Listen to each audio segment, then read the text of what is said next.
Début de la tournée de Donald Trump dans les pays du Golfe, le président américain annonce la levée des sanctions contre la Syrie. Plus de 10 ans après le crash du vol MH17 de la Malaysia Airlines, la Russie a été jugée responsable de la tragédie par l'Agence des Nations Unies pour l'aviation civile. Benjamin Netanyahou affirme que l'armée israélienne poursuivra son offensive dans la bande de Gaza, jusqu'à ce que le Hamas soit totalement éliminé.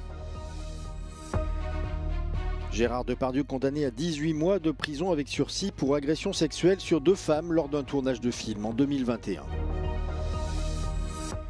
Le 78e festival de Cannes est officiellement ouvert sur la Croisette. Venu recevoir une palme d'honneur, Robert De Niro a critiqué l'administration Trump.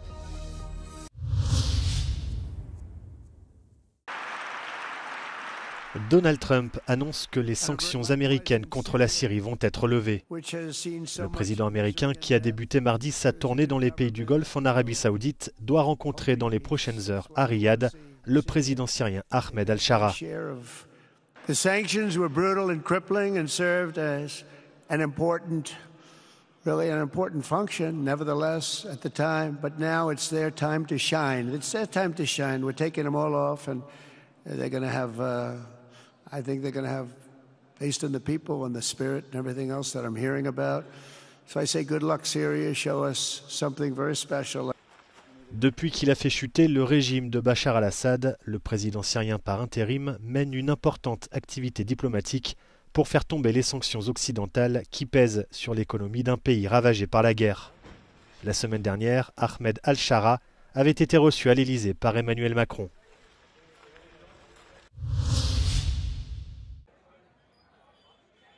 Une visite sur une base aérienne du Pendjab, région frontalière du Pakistan, mardi matin, et un discours martial prononcé lundi soir. Dans cette allocution, le Premier ministre indien accable son voisin et explique que l'opération militaire Sindoor est seulement suspendue et que les forces armées restent en état d'alerte permanent.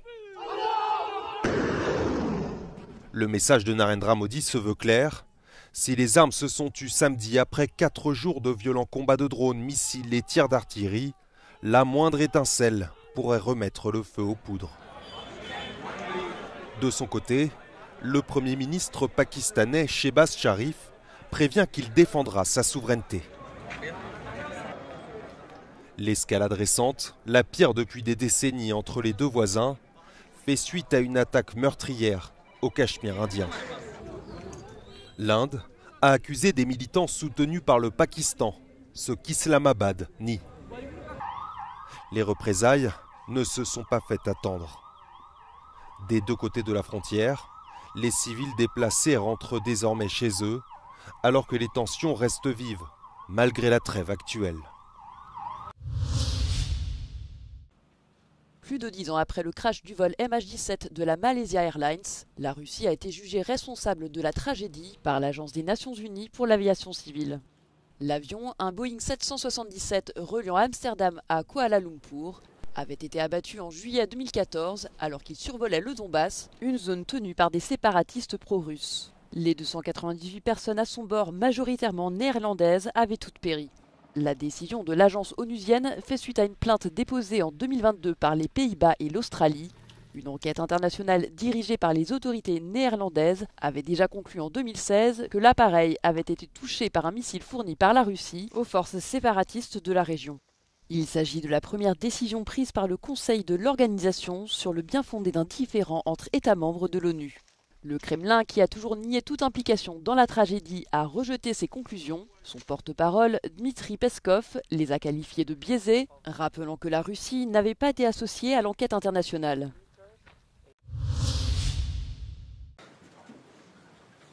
Benjamin Netanyahou annonce que l'armée israélienne entrera à Gaza avec toute sa force dans les prochains jours pour vaincre le Hamas.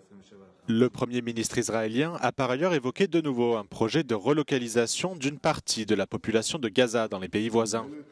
La semaine dernière, l'État hébreu a approuvé un plan visant à s'emparer de la totalité de la bande de Gaza pour l'occuper durablement.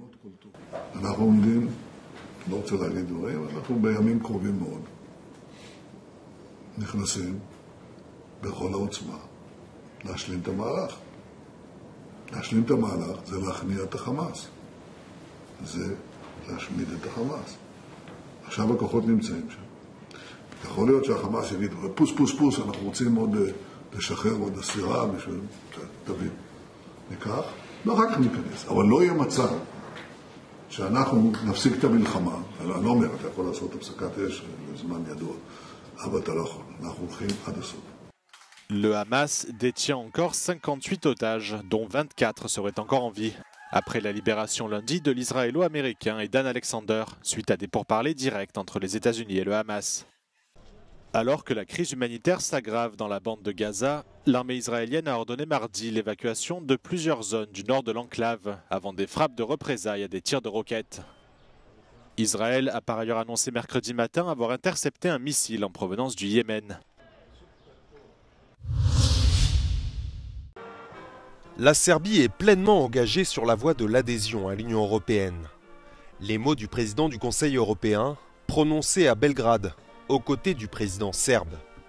Antonio Costa tend la main à Aleksandar Vučić, malgré sa présence la semaine dernière à Moscou, aux côtés de Vladimir Poutine pour les célébrations des 80 ans de la fin de la Seconde Guerre mondiale en Europe. A lot of people ask me to don't come, but I decided to come. Because if we have a problem with Serbia, if we have a problem with the President Vučić, the solution is not don't come, is not don't talk with the President Vučić, is to come, to have a talk, yes, to explain the different point of views, and now we can reaffirm, and it's very important to hear from him, publicly reaffirm that he is full committed with the European Union and with the European and with the accession path. Proche du Kremlin, nationaliste, le président serbe subit une importante pression depuis 6 mois et un vaste mouvement anticorruption initié par des étudiants. Certains d'entre eux se sont rendus jusqu'à Bruxelles pour partager leurs préoccupations avec des parlementaires et plusieurs commissaires européens. Pričali smo o situaciji koja se dešava u Srbiji zadnjih 6 mjeseci, o tome kako institucije ne rade svoj posao i kako mediji zataškavaju sve, da kažem, trenutnu situaciju.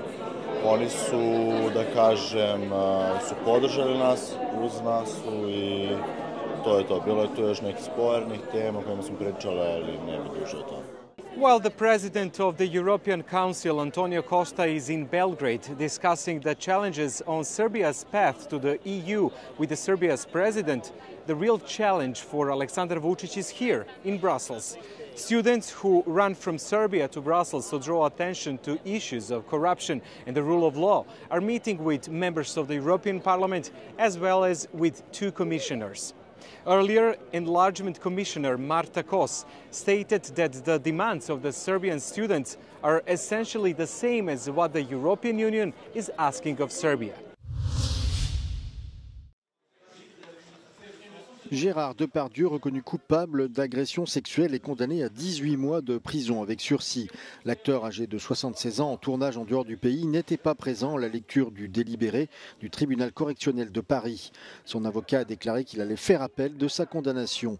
Une des victimes a déclaré à la sortie du tribunal qu'elle était très satisfaite de cette décision et que justice avait été rendue. Son avocate a quant à elle insisté sur le fait qu'avec cette décision-là, on ne peut plus dire que Gérard Depardieu n'est pas un agresseur sexuel.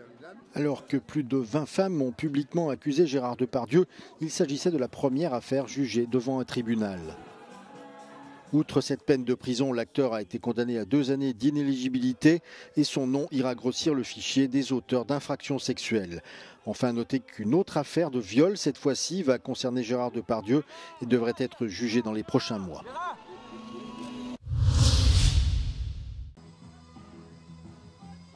Coup d'envoi sur la Croisette. Le 78e Festival de Cannes a été officiellement ouvert par le réalisateur américain Quentin Tarantino. Lors de la cérémonie d'ouverture, l'acteur Robert De Niro a reçu des mains de Leonardo DiCaprio une palme d'honneur pour l'ensemble de sa carrière. But every once in a while, even the most private of giants deserves their moment. A moment to be acknowledged, not just for their work, but for the quiet, lasting influence they've had on so many lives, on my life. So without trying to speak for the entire world of cinema here tonight, but probably doing it anyway, there's no one more deserving of this Palme d'Or Lifetime Achievement Award than Mr. Robert De Niro. Robert De Niro a profité de cette remise de prix pour tacler l'administration Trump et a appelé à défendre la démocratie. America's Philistine president has had himself appointed head of one of our premier cultural institutions. He has cut funding and support to the arts, humanities, and education. And now he has announced a 100% tariff on films produced outside the U.S. Let that sink in for a minute. You can't put a price on creativity, but apparently you can put a tariff on it. Of course, this is unacceptable. All these attacks are unacceptable. 3 films ont été projetés au cours de cette première journée, dont un hommage à l'Ukraine et une version restaurée du film emblématique de Charlie Chaplin, La ruée vers l'or, qui fête cette année son centenaire. Le jury de cette édition 2025 est présidé par l'actrice française Juliette Binoche, qui est notamment entourée de la star américaine Halle Berry et de la romancière franco-marocaine Leila Slimani. 22 films sont en lice pour la Palme d'Or.